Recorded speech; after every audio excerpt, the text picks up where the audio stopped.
성경 봉독하겠습니다. 신약성경 에베소서 5장 15절에서 16절까지입니다. 에베소서 5장 15절에서 16절까지 같이 봉독하겠습니다. 그런즉 너희가 어떻게 행할지를 자세히 주의하여 지혜 없는 자같이 하지 말고 오직 지혜 있는 자같이 하여 세월을 아끼라. 때가 악하니라. 아멘. 자, 오늘은 이모님 주신 책에서 세 번째 챕터예요. 그 세월과 관련되어 있는 내용이죠. 시간과 관련되어 있는 내용.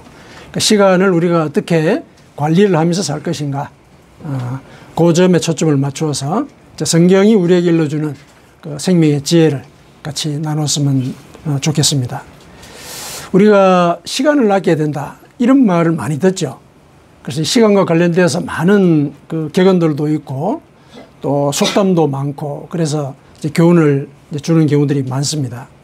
그래서 시간을 뭐 돈에 비유하기도 하고, 또 시간을 통해서 이 땅에서 이룰 수 있는 그 꿈들이 연걸 수가 있다. 이제 그런 꿈의 동력이다. 시간 관리를 어떻게 하냐에 따라서 그 꿈의 색깔이 달라진다. 이런 이제 얘기도 하고 그러죠. 근데 가만히 생각을 해보면은 시간을 아낀다는 말을 우리가 조금 오해하고 있는 것 같아요. 그러니까 시간을 아낀다고 했을 때 우리가 과연 시간을 아낄 수 있을까, 이런 생각을 한번 해볼 수가 있을 것 같아요. 왜냐하면은 시간이라는 것 자체가 개념상으로 볼 때 우리가 아낄 수 있는 게 아니에요. 기본적으로 볼 때 시간이라는 건 그냥 흘러가는 거죠. 흘러갑니다. 근데 흘러가는 걸 우리가 어떻게 그걸 잡아요? 아낄 수가 없거든요. 그러니까 지금 말씀드리는 이 시간은 그 기계적인 시간이죠. 이 세상이 이렇게 기계적으로 돌아가잖아요. 그 돌아가는 그 과정을 우리가 멈출 수가 없거든요. 그걸 우리가 시간이라고 얘기를 한다면은 그 시간을 우리가 아낄 수가 없어요. 그냥 흘러가는 거죠. 그러면은 시간을 아껴라. 오늘 본문에서는 세월을 아끼라 그랬는데, 이 세월을 아끼라 했을 때 이건 무슨 말일까? 그러면은 이 세월이나 시간이 의미하는 바는 이 기계적인 시간, 이걸 의미하는 건 아닐 것이다. 이렇게 이제 생각해 볼 필요가 있죠. 우리가 시간이라고 얘기했을 때 그 시간의 개념을 우리가 좀 명확하게 해야 된다는 거죠. 그래야 어떻게 하면은 시간을 아낄 수 있을까? 이제 그 말을 우리가 제대로 이해할 수 있다는 거거든요. 그러면 세월을 아끼라 혹은 시간을 아끼라 했을 때 그 시간은 뭘까? 기계적인 시간은 아니라고 우리가 봤죠. 그건 아낄 수가 없는 거예요. 흘러가 버리니까. 그럼 우리가 아껴야 된다라고 얘기하는 그 시간, 그 세월은 뭐냐? 그 세월은 우리가 의미를 부여하는 시간이죠. 의미를 부여하는 거. 우리의 의미예요. 우리가 어디에 의미를 두고 있느냐? 그거를 제대로 포착을 해서 그 의미가 실현이 되도록 노력하는, 그게 세월을 아끼는 거죠. 그게 세월을 아끼는 거예요. 그래서 우리가 세월을 아끼자, 시간을 아끼자 그랬을 때, 그때는 내가 뭐에 관심을 갖고 있고 뭘 이루려 하고 있고 어떤 의지를 발동을 하려고 하고 있고, 이런 것들과 연관돼서 생각을 해야 된다는 거죠. 그래서 이 시간과 관련되어서는 고대 그리스부터 그 개념이 두 개로 나눠져 있어요. 두 개로. 그게 이제 히랍 언어를 쓰면 이제 크로노스하고 카이로스라고 이렇게 얘기를 하는데, 그 두 개를 구별하기 위해서 용어를 그냥 언급을 했습니다. 크로노스는 뭐냐면 기계적인 시간이에요. 이 크로노스는 그 신화적인 인물이에요. 원래 그 제우스라는 신 알죠? 그래서 신화에 제우스라는 신이 있는데, 여러 신들이 있는데 그 제우스의 형제들을 낳은 아버지예요. 그게 크로노스예요. 아버지거든요. 근데 이 아버지한테는 어떤 이 성향이 있느냐면은 자기가 낳은 자식들을 다 잡아먹는 거예요. 그런 신이에요. 그러니까 이 시간, 기계적인 시간이 가지고 있는 속성을 아주 잘 표현했죠. 시간이 이렇게 흘러가면서 태어나잖아요. 생명이 태어나잖아요. 그렇죠? 근데 또 시간이 지나면서 생명이 죽죠. 그 과정을 인물화해서 이제 표현한 게 이제 크로노스인 거죠. 그러니까 기계적인 시간이 그런 거예요. 그냥 나의 의지와는 상관없이 나를 태어나게 하는 거예요. 그렇죠? 시간이 몇 년, 몇 월, 몇일 난 태어난 거예요. 내가 태어나고자 해서 그 시간에 태어난 건 아니죠. 태어난 거예요. 그런데 시간이 지나면서 난 또 죽죠. 그 시간이 나를 낳게 하고 그 시간이 나를 죽게 하는 것이죠. 그럼 크로노스가 그 인물화되어서 나타낸 그 시간의 속성을 그대로 반영을 하고 있죠. 그러니까 기계적인 시간이 이제 그러한 것이죠. 그게 크로노스예요. 카이로스는 뭐냐? 그게 의미를 부여하는 시간이에요. 의미를 부여하는 시간. 기계적인 시간은 지나가요. 지나가지만은 이 시간에 내가 이 시간을 어떻게 보낼 것이다. 자기의 목표식, 그죠? 소망, 이런 것들이 있죠. 그런 것들이 실려있는 그 시간을 우리는 카이로스라고 그래요. 성경 오늘 본문에 얘기하고 있는 이 세월을 아끼라 했을 때 이 세월도 결국은 그 카이로스죠. 카이로스. 이 기계적인 시간에 당신은 어떤 의미를 부여하고 있고 그 의미를 실현하기 위해서 어떻게 노력하고 있습니까? 그 노력의 과정이 바로 세월을 아끼는 것입니다. 이 얘기죠. 그 얘기를 실은 오늘 본문에서 바울 사도가 하고 있습니다. 바울 사도가 에베소 교회 교인들에게 이렇게 얘기를 하면서 세월을 아끼라고 권면을 했는데 그 아끼는 과정에 어떻게 아껴야 될 것인가? 어떻게 아껴야 될 것인가? 이것도 일러줬어요. 그게 15절에 나온 얘기죠. 15절에.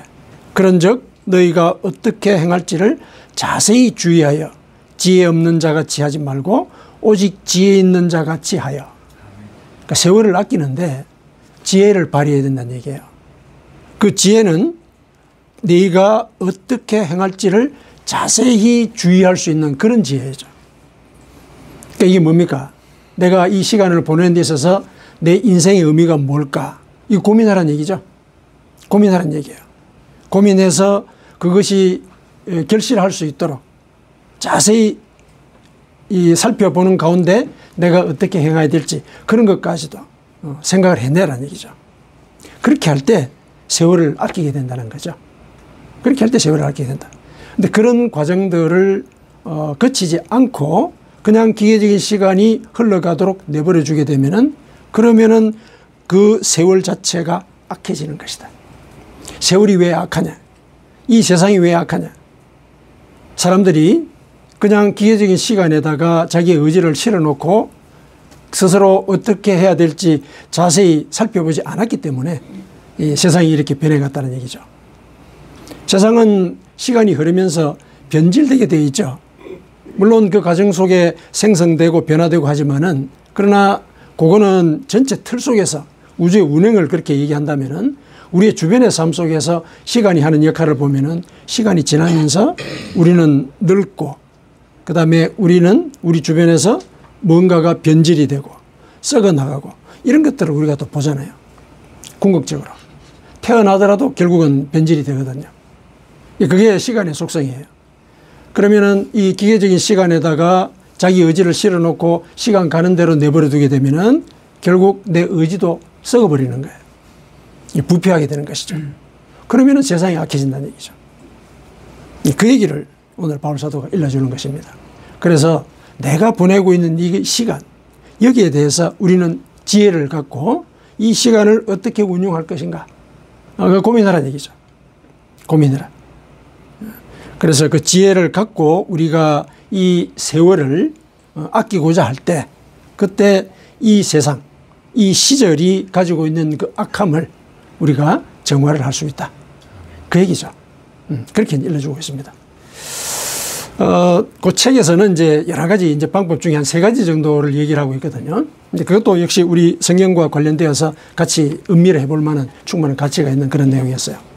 그러면은 우리가 내가 가지고 있는 이 기계적인 시간, 여기에 어떻게 의미를 부여할 것인가. 이제 그랬을 때 첫 번째, 기회비용을 생각하라. 이런 얘기를 해요. 기회비용이 뭐냐면은 내가 어떤 일을 하는데 그 일을 함으로 해서 다른 일을 못 하잖아요. 그 다른 일을 못 했을 때 갖게 되는 그런 손실이 있을 거 아니에요. 예를 들면 내가 100만 원이 있습니다. 100만 원을 갖고 내가 주식 투자를 하고 싶어요. 근데 그 100만 원을 가지고 은행에 저금을 할 수도 있죠. 근데 내가 주식을 하기로 결정을 했습니다. 그러면은 은행 이자로 받을 수 있는 그 돈이 나한테는 손실인 거죠.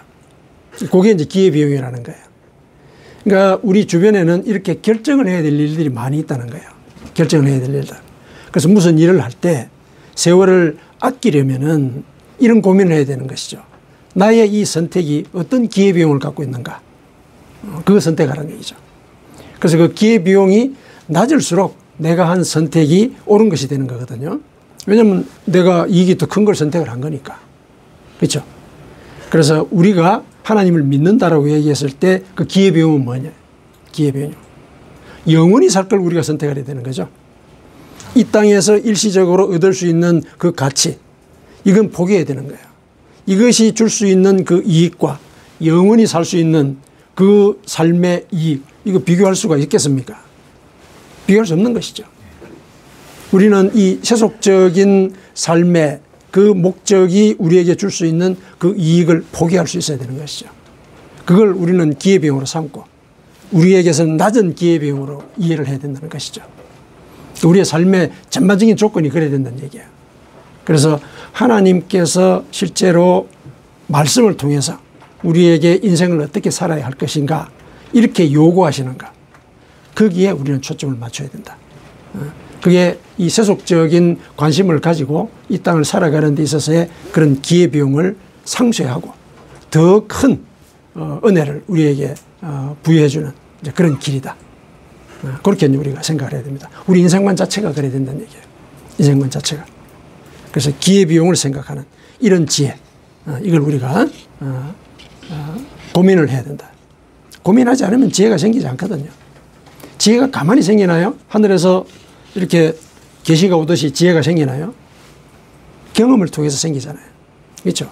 그리고 그 경험을 했을 때 자기 의지를 투여해서 고민하는 거죠. 시행착오를 겪는 거죠. 그렇게 해서 이래야 되겠다. 이게 지혜인 거죠. 신앙도 그러한 것입니다. 삶의 과정 속에서 어려움들이 많잖아요. 특히 세속적인 유혹이 우리 신앙을 흔들 때가 많이 있습니다. 그랬을 때 세속적인 유혹을 따라가면은 내가 얻을 게 분명히 있어요. 눈앞에서. 그걸 포기할 수 있는가. 그건 내 인생에 있어서 내 자신이 내 삶을 내가 하나님 앞에서 어떻게 살아가야 될 것인가에 대한 고민의 결과로서 나올 수 있는 세계관이에요. 그게 이제 필요하다는 것입니다. 그래야 사실은 세월을 아끼는 것이죠. 세월을 아끼는 것이다. 그 다음에 이제 두 번째 그 책에서 얘기하고 있는 게 이제 뭐냐면은 긴급한 거하고 본질적인 걸 구별하라. 그렇게 얘기해요. 긴급한 거하고 본질적인 거. 우리가 바쁘게 살다 보면은 긴급한 일들에 주로 많이 몰입을 하죠. 그렇지 않습니까? 바쁘잖아요. 바쁘면은 차를 타고 가다가 막 속도 위반하고 그러잖아요. 그죠? 속도 위반하거든요. 근데 그 순간에는 긴급한 일을 이루긴 하지만 어쨌든 속도를 당겼으니까. 근데 본질적인 걸 놓쳤죠. 뭘 놓쳤습니까? 생명에 관련된 문제예요. 생명에 관련된 문제. 그러니까 이런 차원의 얘기예요. 그래서 우리 주변에는 그러한 요소들이 많아요. 왜냐하면은 가만히 살펴보면은 긴급한 일들을 보면은 그 긴급한 일들은 가만히 생각해보면 중요하지 않은 경우들이 있고, 그렇죠? 중요하지 않은 경우들이 있고. 근데 중요한 일들은 또 보면은 긴급하지 않아요. 그런 경우 많잖아요. 사실 속도 위반하는 그런 경우도 그런 것이죠. 긴급해요. 근데 빨리 가도 앞에서 신호등에서 잡히거든요. 그렇죠? 빨리 가도 신호등에서 잡혀요. 그러면은 이 본질적인 거, 이 긴급하다고 해서 그게 딱 본질적인 거는 아닌 것이에요. 그런 일들이 이제 많이 있을 때, 그러면은 내가 이 두 가지의 상황에 있어서 뭐를 선택하느냐, 여기에 따라 가지고 나의 그 세월을 아끼는 그런 지혜를 얻게 될 수 있는 길이 만들어진다는 것이죠. 그래서 예를 들면은 내 앞에 긴급한 일이 있다. 근데 이 긴급한 일이 어떤 본질적인 일을 흐리는가, 이거 고민해야 되는 것이죠. 이 고민해야 돼. 그래야 우리가 시간을 아끼는, 세월을 아끼는 지혜를 얻게 된다. 성경에 중요한 예가 하나 있죠. 중요한 예가 하나 있습니다. 에서 있죠. 에서. 애굽의 형. 사냥을 갔다 오니까 배가 얼마나 고팠겠어요. 그렇죠. 배가 참 고팠습니다. 그런데 동생이 팥죽을 끓이고 있었죠. 그때 이 동생이 형한테 요구하죠. 팥죽 줄 테니까 그 장자의 권리를 나한테 달라. 이렇게 얘기를 하죠. 장자의 권리를 달라. 그 상황에서 긴급한 일과 그 다음에 본질적인 일, 이 두 가지가 바로 드러나죠. 긴급한 일은 뭡니까? 배고픔을 달래야 되는 거죠. 배고픈 거 달래야 되죠. 근데 물론 말로 하는 것이라서 그게 뭐 큰 의미가 있을까? 아마 에서는 그렇게 생각했을 거예요. 근데 말을 그렇게 하고 난 뒤에 무슨 일이 벌어졌습니까? 결국은 우여곡절이 있긴 했지만은 장자의 권리를 동생에게 뺏기죠. 동생에게 뺏깁니다. 아버지가 동생에게 장자로서의 권리를 다 축복을 해 줘버려요. 그런 일이 생기거든요. 그러니까 에서는 그 긴급한 일 때문에 자기가 받아야 될 그 장자의 권리를 사실은 예를 들면 가볍게 생각한 거예요. 가볍게 생각한 것이죠. 그래서 뭐 말로 하는 건데 그게 뭐 의미가 있을까? 내가 지금 배고픈데 그것부터 해결하는 게 좋지. 이렇게 생각한 거예요. 그 마음 자세가 문제라는 거죠. 그 자세 자체가. 그래서 이 본질적인 것. 이걸 먼저 선택하는 이제 그런 자세, 그런 생각, 이런 것들이 마음속에 깊게 뿌리를 내려야 한다. 그게 세월을 아끼는 지혜다. 그렇게 우리는 이해를 할 수가 있습니다. 히브리서에서는 그 에서의 행위를 뭐라고 얘기를 합니까? 망령된 자라 이렇게 얘기를 해요. 뭐라고 얘기하면 한 그릇 음식을 위하여 장자의 명분을 판 에서와 같이 망령된 자가 없도록 살펴라. 그런 행위가 망령되다 이렇게 얘기를 합니다. 그러니까 긴급한 일, 본질적인 일, 이 두 가지 중에서 긴급한 일을 선택하다 보면은 본질적인 것이 이렇게 삭제가 되면서 자기 인생 자체가 흔들리는 그런 일이 생긴다는 거예요. 이 고민해야 되는 거예요. 고민해야 된다. 그래서 내 삶 속에서 가장 본질적인 건 뭘까? 내가 추구하고 이 땅에서 살아가는 그 이유가 뭘까? 먼저 그거 생각해야 돼요. 그 기준에서 긴급한 일들을 바라볼 수 있어야 된다는 거죠. 그게 지혜죠. 긴급한 일이 있어가지고 예를 들어서 발등에 불이 떨어졌어요. 그 불을 끄려고 하는 그 과정은 그건 본능적인 반응이 일어나는 것이죠. 누구나 다 그런단 말이죠. 근데 그때 사용되는 지혜라는 게 뭘까요? 불이 떨어졌어요. 불이 떨어졌어요. 물론 긴급하게 털어내긴 해야 되지만은 그때 털어낼 때 예를 들면 어떤 방향으로 털어낼 것인가 이건 한 번쯤 고민할 필요는 있는 거거든요. 그렇지 않겠어요? 그 불을 갖다가 예를 들어서 자기가 먼저 이렇게 빠져나오는 것이 중요하다고 생각해가지고 이불에다 털어냈다 생각해 보세요. 자기가 생각지 않고 털어낸 게 이불 쪽으로 갔다고 생각해 보세요. 또 큰일이 벌어지는 것이죠. 한 번쯤은 긴급하지만은 이 불이 어디로 떨어져야 후과가 없을까? 이건 생각하면서 불을 털어내야 되는 것이죠. 그게 지혜죠. 본능이 예를 들면 어떤 판단을 하지 못하게 할 때 그 본능을 다스리는 그게 지혜인 것이죠. 지혜라는 게 그런 것이죠. 그런 지혜. 그걸 이제 하나님께서는 성경을 통해서 우리에게 일러주시는 것이죠. 에서가 중요한 하나의 사례가 되는 것입니다. 자, 그 다음에 세 번째가 소중한 일을 먼저 해라. 이렇게 얘기합니다. 우리가 예를 들면 시험을 볼 때 쉬운 문제를 먼저 풀고 그 다음에 어려운 문제를 나중에 풀어야죠. 이런 이제 경험들도 있고 사실 또 그게 맞는 경우도 있죠. 시간을 아낀다고 얘기를 할 때. 근데 인생 전체를 볼 때는 어렵고 또 소중한 일, 그거를 소소한 일들보다 먼저 하라. 먼저 하라. 그걸 이제 우리가 성경을 통해서도 배울 수가 있습니다. 책에서도 물론 이제 그렇게 얘기를 하고 있는데 이것과 관련돼서 이런 이제 예화가 있어요. 이제 이 철학 교수가 뭐 아시는 분들도 계실 건데 철학 교수 하루는 수업에 들어와 가지고 유리병을 들고 왔어요. 그리고 이제 이 골프공하고 그다음에 작은 조약돌하고 그다음에 모래하고 이런 거 이제 들고 왔죠. 들고 와서는 이제 아무 말도 안 하고 그 아우가 큰 유리병에다가 이제 골프공을 먼저 넣죠. 골프공을 먼저 넣습니다. 그러고 난 뒤에 그 조그마한 조약돌 있죠. 그거를 또 거기다 한 줌 부어가지고 이렇게 막 흔듭니다. 흔드니까 이제 밑에 다 들어갔죠. 그러고 난 뒤에 모래를 또 그 위에 부어요. 그러면서 이렇게 딱 흔드니까 그 세 가지가 다 들어갔어요. 다 들어갔습니다. 그러고 나서 이제 학생들에게 묻죠. 다 들어갔지? 이제 그러면서 이제 설명을 하는 게 그 인생도 그러하다. 그 유리병이 이제 인생이라고 보는 것이죠. 만일에 그 유리병이 텅 비어 있는 그 상태에서 모래부터 부었다고 생각해봐라. 모래부터. 모래부터 넣으면은 이 골프공과 자연 조각돌이 들어갈 자리가 없는 것이죠. 자리가 없다. 큰 것부터, 귀중한 것부터. 내가 진정으로 인생을 살아가는 데 있어서 이것만은 꼭 지켜야 된다 하는 자기만의 신념, 의지, 신앙 이런 것들을 먼저 챙겨야 된다는 얘기죠. 먼저 챙기고 그 다음에 이제 소소하게 예를 들어서 우리 살아가는 데 있어서 필요한 일들 이런 것들을 그 다음에 챙기고 또 그 다음에 또 소소한 또 일상적인 일들 그런 걸 챙기고 순서가 그래야 된다는 얘기예요. 그래야 사실은 그 예를 들면은 소중한 일들부터 시작해서 소소한 일들까지 다 챙길 수 있게 된다는 거예요. 그러니까 소소한 일들부터 챙기다 보면은 나중에 진짜 소중한 일들은 못 챙긴다는 얘기예요. 그래서 인생에 관한 한은 소중한 일부터 챙겨라. 그게 세월을 아끼는 것이다. 이렇게 얘기를 하고 있어요. 그게 세월을 아끼는 것이다. 그것과 관련돼서는 우리가 지난 시간에 우리가 함께 나눴던 그 모세를 얘기를 할 수가 있죠. 모세가 그런 것이죠. 모세는 자기가 애굽에서의 공주의 아들로서 살게 되면은 세상 편안하게 살 수가 있죠. 있지만은 한편으로 그 마음 밑바닥에는 이 해결할 수 없는 상처가 있었다. 우리가 그렇게 전제를 했죠. 공주의 아들이라는 그 말이 이게 모세에게 들릴 때는 이게 상처예요. 자기 과거에 버려졌던 그 기억을 다시 불러일으키는 그런 상처란 말이죠. 다른 사람들은 몰라요. 그죠? 모른단 말이죠. 공주의 아들 얼마나 멋있습니까?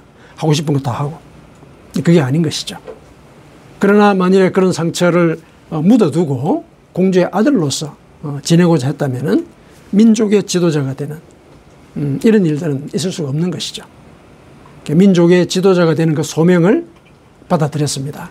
하나님으로부터 부름이 있었을 때 받아들인 것이죠. 그랬을 때 사실은 공주의 아들이라는 그런 호칭보다도 더 큰 호칭을 받은 것이죠. 한 민족의 영도자가 되는 그런 이제 호칭을 얻었고 또 그를 통해서 사실상 과거의 자기의 그 아픔 상처도 치유를 받은 것이죠. 버림받았지만은 이제 광야에서 가정을 만들고 그 가정을 통해서 또 자기가 이 받아들여지는 그런 체험들을 하게 되죠. 또 예를 들면은 이제 백성들이 모세를 반역도 하긴 했지만은 결국에는 그의 말을 따르지 않습니까? 물론 하나님께서 지시하신 그 내용들을 대언을 하는 그런 과정이긴 했지만은 어쨌든 모세의 말에 대해서는 다 따르게 되고 결국은 모세가 일러준 그 율법을 유대인들은 다 따르잖아요. 그러니까 이제 그런 결과를 이제 얻게 된 것이죠. 그래서 우리가 세월을 아낀다라고 얘기했을 때 우리 주변의 일상 속에서 살펴보면서 내가 예를 들어서 뭘 소중하게 여기는가, 내가 꼭 지켜야 되는 것이 뭔가 이런 것들이 있죠. 이런 것들에 대한 이 고민, 이 세세하게 살펴서 내가 어떻게 행할 것인지를 살펴보는 그런 지혜, 이거를 가지려고 노력을 해야 되는 것이죠. 그게 세월을 아끼는 길이다. 이렇게 이제 얘기를 해볼 수가 있습니다. 그래서 그 세 가지의 이 사례들을 우리가 종합을 해서 볼 때 예수님께서 하신 그 말씀 하나를 기억을 하면 될 것 같아요. 예수님께서 산상수훈에서 이렇게 말씀을 하셨죠. 너희는 먼저 그의 나라와 그의 의를 구해라. 먼저라는 말이 들어있어요. 거기 유의하십시오. 먼저 그의 나라와 그의 의를 구해라. 그래야면 이 모든 것을 너희에게 더하실 것이다. 이 말씀 있죠. 마태복음 6장 33절이에요. 그 속에 시간을 어떻게 아낄 것인지 지혜가 다 들어있죠. 하나님의 나라와 그분의 의로움, 이걸 구하는 걸 먼저 하라는 얘기예요. 왜냐하면 그게 본질적인 것이고 그게 소중한 것이고, 그렇죠? 그게 다른 기회비용과 견줄 수가 없는 그런 가치를 가진 것이잖아요. 그래서 이 예수님의 이 말씀, 이걸 기억을 하십시다. 그게 우리 삶 속에서 세월을 아껴서 이 세상이 악해지는 것에 대해서 방파제 역할을 하는 믿음을 우리가 갖게 되는 그런 길이 되겠습니다. 아멘.